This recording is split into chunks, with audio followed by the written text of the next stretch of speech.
Hola, ¿qué tal, roleras y roleros? Soy Jaime González, el narrador friki. Bienvenidos a Rol en Villa Friki. Hoy quiero ir con el capítulo 7 de la reseña con destripe, spoilers y contándolo todo acerca de una de las mejores campañas que he tenido la suerte de poder dirigir de principio a fin, que es La Serpiente de Dos Cabezas, la campaña ambientada en los años 30 del juego de la llamada versión de la llamada de Chulu en versión Pulp Chulu. Y bueno, ya sabéis que de verdad, o sea, una de mis campañas favoritas, me lo he pasado de lujo dirigiéndola, sobre todo por esa ambientación pulp tan aventurera y tan loca que tiene. Deciros que eso, lo vuelvo a avisar, es una reseña con spoilers tochos. Hoy voy a hablar de otro de los escenarios que formaban parte de la campaña y lo voy a destripar contando todos los entresijos que tenía y cómo lo desarrollé yo en concreto. Así que avisaos estáis, si no habéis jugado a esta campaña, salir inmediatamente de este vídeo, dejarle el me gusta, suscribiros al canal si os molan nuestros contenidos roleros, pero no sigáis viéndolo porque voy a reventar parte de la campaña. Bien, este séptimo capítulo voy a hablar de Islandia, del escenario ambientado en Islandia en La Serpiente de Dos Cabezas. Los jugadores se nos habían quedado en el capítulo anterior después de liar la pardísima en los muelles de Red Hook en Nueva York, que volaron un almacén por los aires y demás. Estuvo chulo porque cuando acabaron con la mafia, ya os digo que el capítulo anterior, el de Red Hook, fue uno de mis capítulos divertidos, porque ver las caras de los jugadores cuando acababan de volar el almacén y se escapaban de allí de la que hemos liado, estuvo muy divertida. Entonces, ¿qué pasó? Pues que mira, aprovechando que tenían que abandonar la ciudad, que le dijeron los de la mafia, ostras, esconderos y tal, que la policía va a investigar todo esto y no queremos que os pillen y estas cosas, lo conecté con que directamente Caduceo les enviaba a otra misión, esta vez a Islandia, al norte de Europa. Entonces, ostras, qué guay, cogemos un avión, nos vamos a Islandia, nos alojamos una temporada en Nueva York hasta que la cosa se enfríe. Entonces entraba muy bien este escenario para mandar a los jugadores otra vez fuera de Estados Unidos y sobre todo mandarles a las órdenes de Caduceo. Pues ya empiezan a tener, ostras, ahora lo de los mosquitos en los almacenes de Red Hook.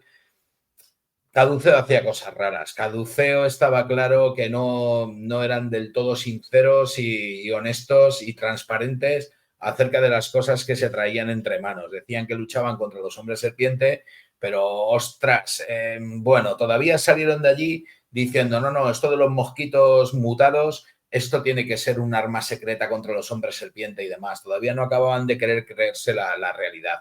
Entonces, bueno, llegó esta misión de Caduceo, Gonsalves les puso en la pista de una nueva misión y les mandaron a Islandia.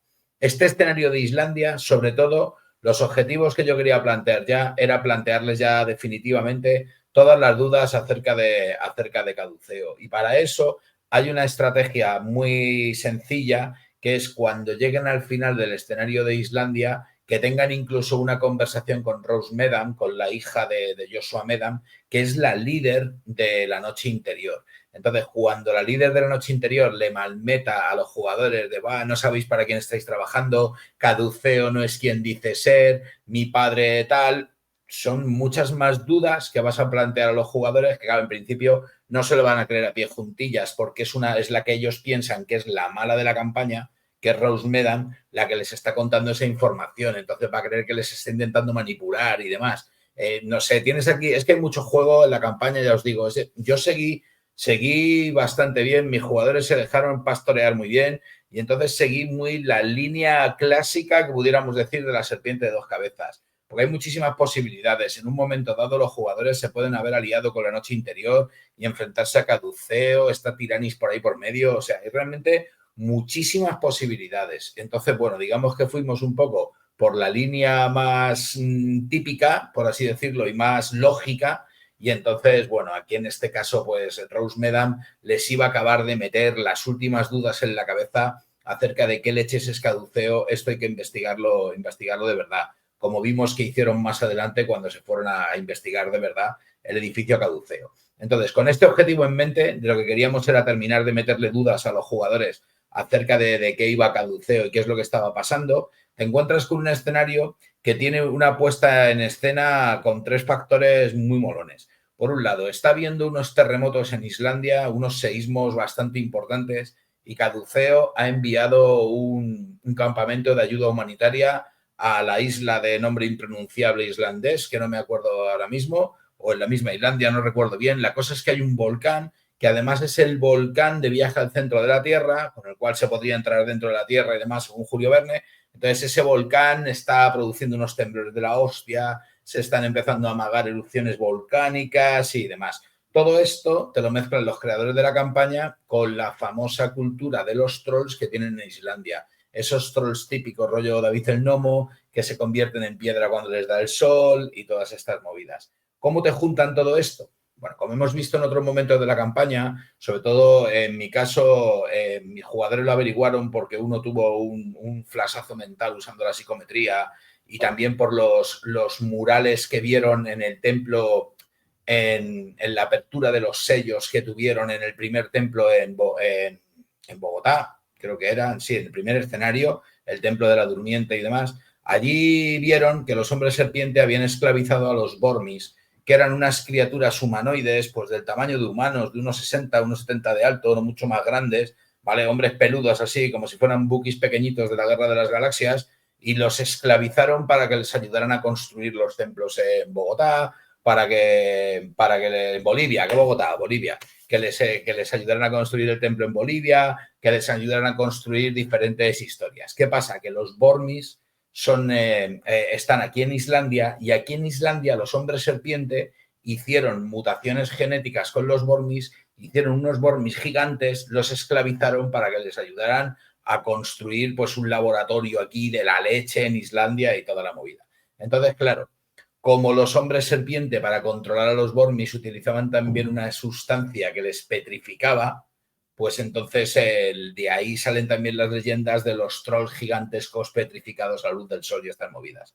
Te meten todo esto y ahí tenemos el escenario. Empiezan a ser escenarios, todos estos escenarios, el del Congo, empiezan a ser escenarios que tienen un montón de variables y tú vas a llevar un poco a los personajes donde te dé un poco la gana, porque va a haber eventos en los que van a pasar unas cosas u otras y por otro lado los jugadores van a tener mucha libertad de acción acerca de qué hacer. A pesar de que esto es una campaña pulp y son escenarios pulp y tú les quieres llevar directamente a la acción y tienes, al final acaba viendo un par de escenas finales, los climas de los escenarios están muy marcados y van a pasar cosas muy tochas, la forma de llegar a esos climas, la forma de llegar a esos escenarios están un poco abiertas y vas a tener que improvisar bastante en algunos aspectos, pero te lo vas a pasar de cine.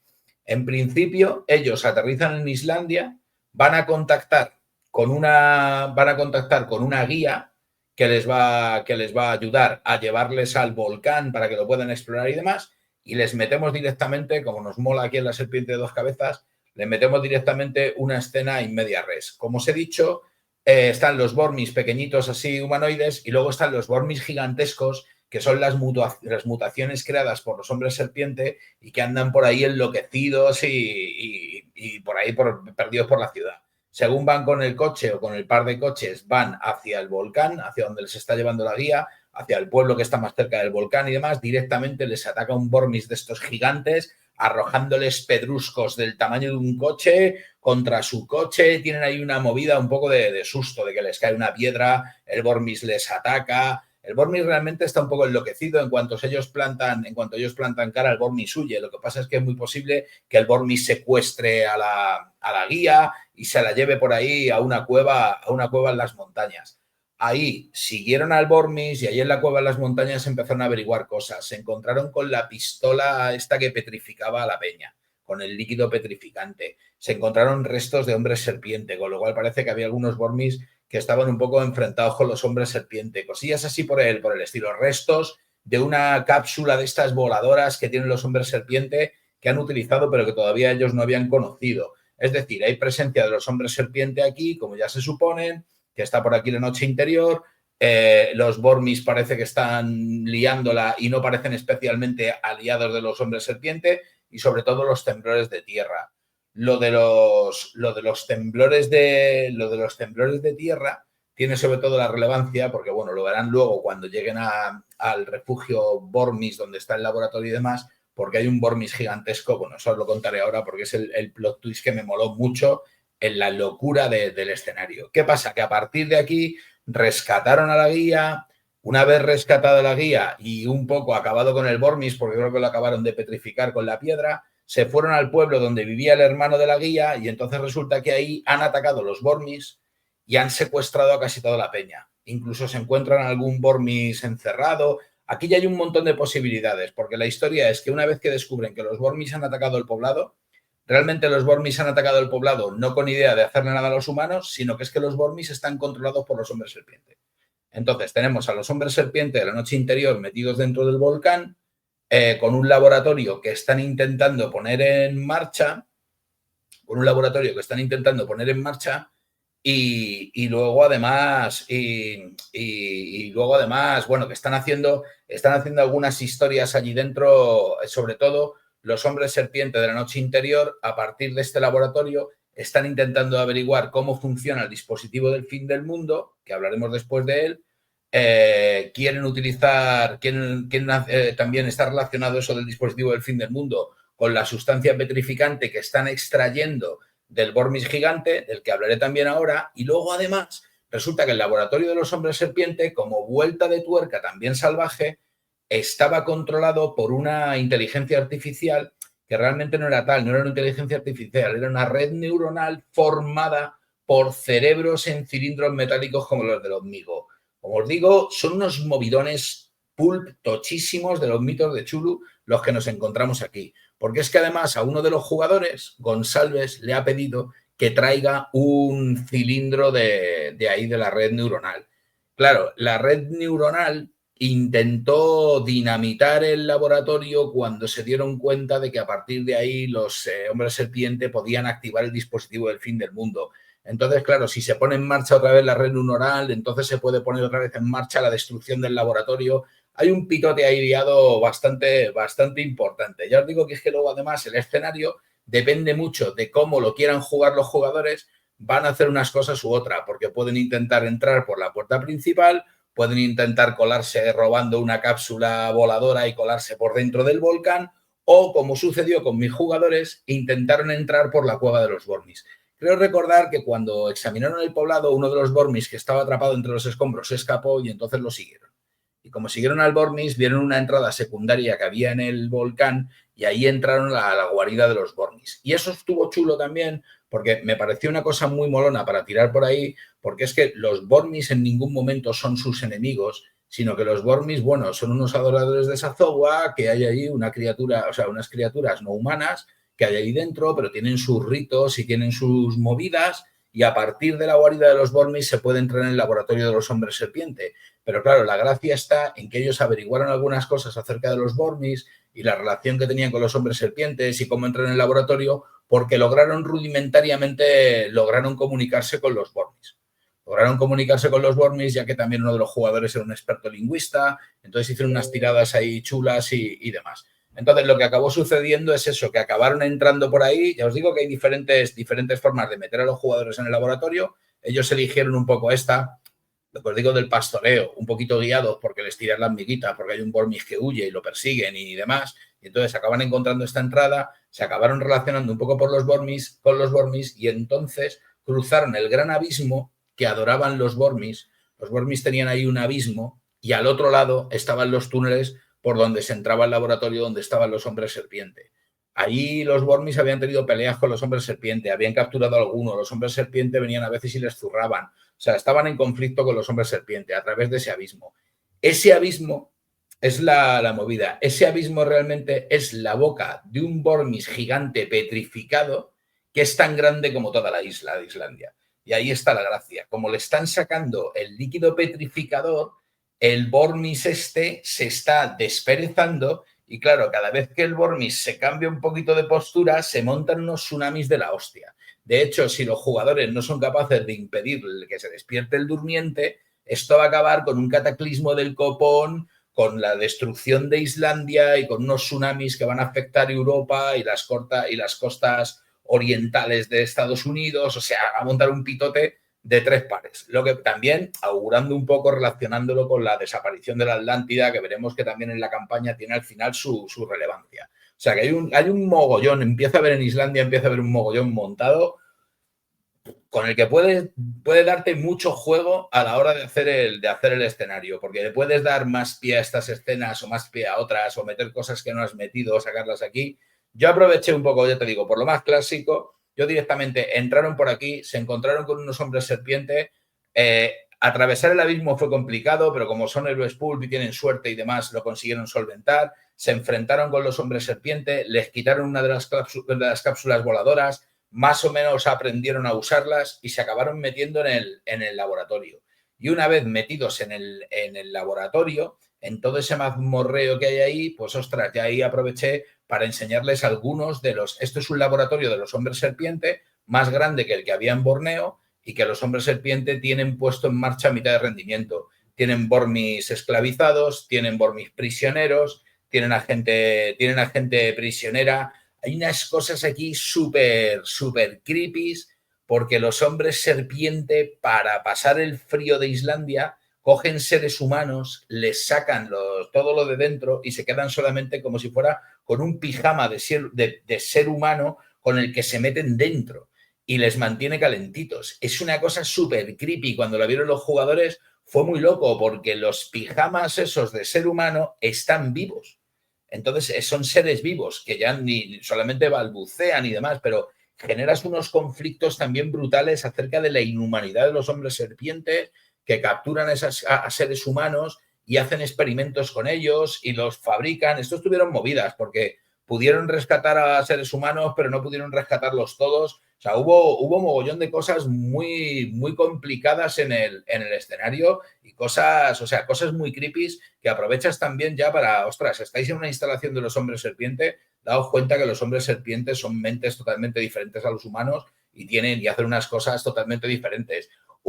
Había también hombres serpiente mutados para hacer hombres serpiente gigantes para poder controlar a los Bormis gigantes. Los hombres serpiente mutados montaron también, ahí hubo movida con uno de ellos, que casi uno de los jugadores casi acaba dentro de un tanque con ellos. Hubo algunas escenas bastante molonas. A una chica a la que salvaron, que estaban a punto de hacerle lo del traje de piel y sacarle los vísceras y los huesos y todo, y consiguieron romper el mecanismo y sacarla ahí a tiempo. O sea, hubo un montón de... Creo recordar que la sacaron a tiempo. Ahora mismo, ahora que recuerdo, me parece que la sacaron a tiempo, pero no estoy seguro. O sea, hubo pérdidas de cordura, hubo situaciones, tuvieron que tomar decisiones, hubo escenas bastante molonas, hasta que al final llegaron al centro neurálgico de donde estaba el laboratorio de los hombres serpiente y allí averiguaron dos de las cosas que eran importantes en este sitio. Tuvieron la conversación con Rose Medam, que habló con ellos y les estuvo diciendo Caduceo no es quien vosotros pensáis tal y cual, y les plantó la semilla ya de la duda definitiva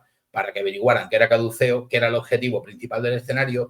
Y luego había otro objetivo importante, que ya de una vez por todas empezaran a oír hablar del dispositivo del fin del mundo y ya empezaron a tener claro de qué iba la campaña.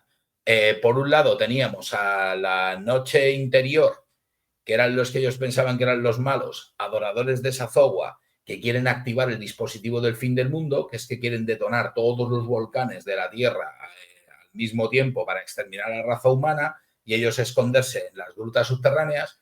Luego, por otro lado, tenemos a Caduceo, que son los que piensan que hay que esclavizar a la humanidad, que entonces lo que quieren es hacer esos mosquitos mutantes con esa evolución de la enfermedad del sueño de las moscas tsetse que deja a los humanos gilipollas y son fácilmente maleables, ¿vale? Y luego, por otro lado, teníamos a Tiranis, que Tiranis, bueno, desapareció y aparecerá al final, aunque Tiranis acabó teniendo poca relevancia en la campaña, podría haber tenido más. Tiranis quiere hibridar a los seres humanos con los hombres serpiente, para lo cual necesita alta tecnología de los hombres serpiente que ahora mismo no se encuentra en la Tierra, a ver de dónde la quiere conseguir. Entonces, aproveché aquí para contarles eso, las dudas de Caduceo y luego, por otro lado, también el dispositivo del fin del mundo. Llegaron a la red neuronal y consiguieron coger uno de los cilindros. Lo que pasa es que, bueno, lo de los cilindros, ahí había unas tiradas de por medio, los jugadores se podían ver alterados, podían tener un shock muy fuerte de cordura por coger uno de los cilindros y luego y podían verse su personalidad suplantada por la personalidad del cilindro. No acabó pasando nada tan grave, pero sí que el cilindro, creo recordar que era de un hombre serpiente de la antigüedad, un hombre serpiente, un científico hombre serpiente, llegaron a tener alguna conversación con él. Tiene también mucho juego lo de los cilindros, porque hay diferentes posibilidades sobre el cilindro, qué cerebro tiene dentro y qué utilidad le puede estar. Pero sobre todo también lo que pasó es que cuando desconectaron el cilindro, aquella ya se montó la marimorena, se formó un cortocircuito tocho, se puso en marcha otra vez la autodestrucción del laboratorio y tuvieron que salir a toda leche de allí, pues al más puro estilo pulp, pasando unas cuantas tiradas que además iban influyendo en las siguientes. Eran 3 tiradas nada más y así lo acabamos jugando. Como venía en el escenario, 3 tiradas, creo recordar que primero es una tirada de no sé qué para evitar que una turba se te lleve por delante de Bormis, luego otra tirada para saltar una grieta que no sé cuántos de lava que está corriendo no sé cuántos, y una tercera tirada para no sé qué, eran 3 tiradas. Entonces, en los fallos, en las tiradas primeras, metían penalizaciones, dados de penalización en las siguientes. Entonces, si no se te daban bien las tiradas, en la última tirada tirabas con 2 dados de penalización y esa última tirada, que era un derrumbamiento de piedras tremendo, si alguien fallaba, pues la palmaba.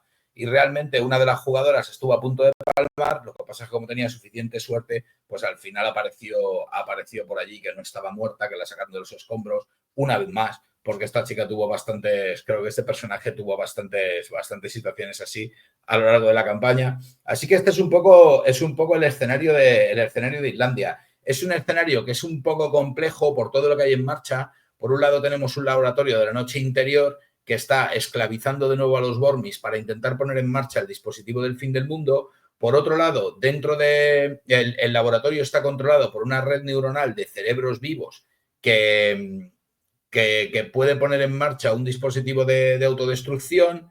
Y luego, por otro lado, tenemos a los jugadores que están buscando a la noche interior realmente y quieren averiguar qué está pasando con los terremotos, y entonces los acabas guiando al laboratorio, pero ahí en el laboratorio también tienen diferentes formas de entrar y diferentes formas de moverse por allí y de relacionarse con el entorno. Y entonces, bueno, tiene cosas muy chulas porque le empiezas a plantear cosas muy bestias acerca de cómo se comportan los hombres serpiente y la noche interior. Y es un gran golpe de efecto también, porque cuando descubran que Caduceo también es una organización de hombres serpientes, ostras, ¿para quién estamos trabajando nosotros? ¿Sabes? Es un poco todo eso. Entonces, aprovechas el escenario para mostrarles un poco más acerca de la naturaleza de los hombres serpiente, que averigüen que la noche interior quiere poner en marcha el dispositivo del fin del mundo. Moló bastante. Tenían como una pantalla allí en la que se veía todo el globo y se veían de repente explosiones de volcanes así en rápida sucesión hasta que estallaban todos, y entonces volvió otra vez a la imagen inicial donde se veía todo el mapa mundi otra vez y se veían otra vez las explosiones, pum, pum, pum, pum, pum, viendo que era lo que pretendían activar. Y luego la conversación con Rusmedan y demás. Fue un escenario bastante chulo, yo me lo pasé muy bien, tuvo cosas muy molonas, con un final muy trepidante, huyendo del laboratorio mientras todo se desmoronaba y demás.